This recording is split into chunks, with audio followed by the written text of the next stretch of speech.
दोस्तों अभी हमारे साथ वरिष्ठ ट्रेड यूनियन नेता हैं और जेबीसी से सदस्य हैं। और सीसीएल की अगर हम लोग बात करें तो सीसीएल की जो सबसे बड़ी एपेक्स कमेटी होती है जीसीसी, उसके भी मेंबर हैं। जी हम बात करने जा रहे हैं आरक्यूएमए के महामंत्री राजेश कुमार सिंह साहब से और समझते हैं कि कोल इंडिया में आज के आगे जो समय जो चल रहा है, इस हिसाब से देखा जाए तो हर एक साल जो टारगेट है कोयला प्रोडक्शन को लेके लगातार बढ़ता जा रहा है। और ऐसे में जो एम्प्लॉई है उसकी संख्या इन सालों में बहुत तेज़ी से घटी है। 2006 की अगर हम लोग बात करें तो उस समय कोल इंडिया स्तर पे जो कोयला कामगारों की स्थिति थी 4.5 लाख के लमसम था, जो 2025 में घट के आपका 2,50,000 हो गया। ऐसे में 2006 में जो कोयला प्रोडक्शन की जो रफ्तार थी 343 मिलियन टन था और 2025 में अगर हम लोग बात करें तो 900 मिलियन टन का आंकड़ा कोल इंडिया ने प्राप्त किया। अब दोस्तों सवाल महत्वपूर्ण क्या है कि जिस हिसाब से कोयला प्रोडक्शन को लेके तमाम जो दबाव है कोयला कर्मियों के ऊपर है और लगातार जो है कोयला कर्मियों की संख्या हर साल 2000 से 3000 मैन पावर है, हर एक सब्सिडी में कम हो रहा घट रहा है। ऐसे में जो प्रेशर है जो दबाव है उसको जो बड़े ट्रेड नेता हैं इस चीज़ को कैसे देखते हैं और जो कोयला प्रोडक्शन की जो बातें हैं ज़मीनी आधार पे अगर देखा जाए तो उसके कोयला प्रोडक्शन को लेकर जो ज़मीन है कई तरह की जो संभावनाएं हैं उसमें प्रबंधकीय स्तर पे विचार होता है, लेकिन आज हर एक माइंस स्ट्रगल के दौर में है। ऐसे में जो कंपनी जो प्रोडक्शन को लेके जो एक लिमिट तय होता है कि इतना प्रोडक्शन करना है इस साल में, जो दबाव है इसको कैसे देखते हैं एक सफल जो एक बड़े ट्रेड नेता हैं, इनसे हम बातों को समझेंगे।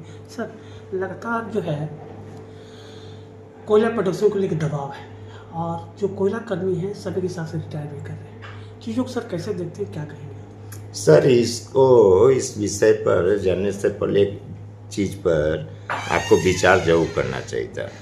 कोल इंडस्ट्री को नेक्सलाइज जिस समय किया गया था, सरकार की ये मंशा थी कि प्राइवेट मालिक खानगी मालिकों से लेकर के इसको नेक्सलाइज किया जाए और सरकार का उद्देश्य ये हुआ करता था कि अधिक से अधिक लोगों को हम रोज़गार मुहैया कराएंगे और इसका नो प्रॉफिट नो लॉस में हम लोग काम करेंगे। और सरकार ये चाहती थी कि जो भी इसका आमदनी होगा उसको वेलफेयर मदों में लगाएंगे। उसमें 7.5 लाख मैन पावर हुआ करता था। तो 71 और 73 में कोल इंडस्ट्री नेक्सलाइज हुआ था और आज हमारी संख्या बल घट गई और घट रहा है और धीरे धीरे अब गवर्नमेंट का ये पॉलिसी हो गया है कि नहीं हमको अर्थ कमाना है कि हमको जितना प्रॉफिट मिले हमको पैसा मिले। अब पैसा मिल करके उसको ना वेलफेयर मद में उतना काम हो पा रहा है, ना कुछ कर पा रहे हैं, ना सुरक्षा के लेवल में कुछ कर पा रहे हैं, ना मजदूरों को उतना हम रोजगार दे पा रहे हैं। अब वो खानगी मालिकों के तरफ फिर इसको प्राइवेट की ओर ढकेला जा रहा है। हर काम आउटसोर्सिंग के माध्यम से कर रहा है, उत्पादन ले रहा है, पैसा की कमाई इनकम ऑफ स्रोत बढ़ा रहा है और लेकिन मजदूरों के प्रति उन लोगों को रोजगार जो देने की बात हुआ था उस पर भी इन लोगों का ध्यान कम होते जा रहा है।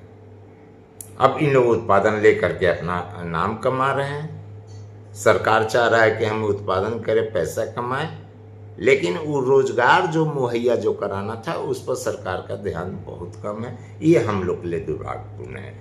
सर सवाल इसमें महत्वपूर्ण क्या हो जाता है कि जो भी वैकेंसी अभी आ रही है उसमें अनुकंपा के 940 जो तमाम जो लैंड लूजर हैं उन्हीं का नौकरी लग रहा है। इस बीच में कोई 2009 के बाद कोई वैकेंसी कोल इंडिया में कोयला कामगार के लिए नहीं निकली है।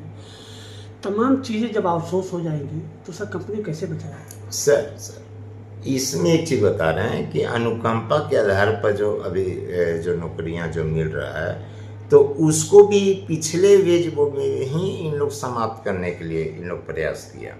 ये ट्रेड यूनियन पांचों या चारों ट्रेड यूनियन या पांचों ट्रेड यूनियन का कहिए कि एकजुटता का परिचय दिया है कि नहीं हम लोग किसी भी आधार पर हम लोग अनुकंपा वाला नौकरी देंगे। सरकार चाहता कि आप हमसे पैसा ले लो, रोजगार आप अनुकंपा पर नौकरी मत लो, लेकिन यूनियन की एकता से वो चीज़ बचा हुआ है। जैसे मेडिकल अनफिट वाला है उसको देना था, आज तक वो ख़त्म भी नहीं हुआ है और लागू भी नहीं है। कई एक साल से आपको मेडिकल एथी लेकर के इन लोग किसी भी तरह ना उसका जांच करवा रहे हैं। जो पैरालिसिस मारा हुआ है, जिसका दोनों पैर कट गया, हाथ कट गया, उसको भी अनफिट इन लोग नहीं कर पा रहे हैं। सरकार की मंशा ये साफ नहीं नज़र आ रहा है। कोल इंडस्ट्री को बचाना ट्रेड यूनियन का धर्म है और हम लोग प्रयास कर रहे हैं, लेकिन गवर्नमेंट का नियत और नियति हम लोग को अच्छा नहीं लग रहा है।